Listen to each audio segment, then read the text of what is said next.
తెలంగాణలో అన్ని చెక్ పోస్టుల రద్దు ప్రభుత్వ కీలక నిర్ణయం.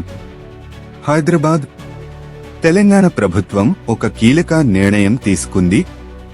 రాష్ట్రంలో రవాణా శాఖ ఆధ్వర్యంలో ఉన్న అన్ని రెవెన్యూ చెక్ పోస్టులు, అలాగే 14 బోర్డర్ చెక్ పోస్టులు మరియు కామారెడ్డి జిల్లాలోని ఒక ఆర్టీఏ చెక్ పోస్టును రద్దు చేస్తూ ప్రభుత్వం అధికారిక ఉత్తర్వులు జారీ చేసింది.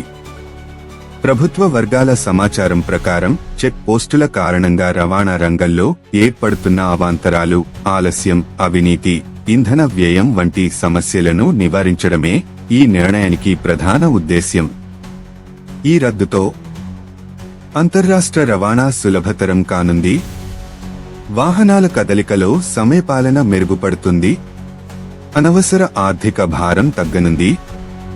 ప్రభుత్వం ఈ చర్య ద్వారా రవాణా రంగంలో ప్రదర్శకత పెంపుతో పాటు రాష్ట్రానికి వచ్చే 100 ఏళ్ల అవసరాలను దృష్టిలో ఉంచుకొని సాఫీగా వాహనాల రాకపోకలు జరగడానికి అనుకూల వాతావరణం సృష్టించాలని భావిస్తోంది.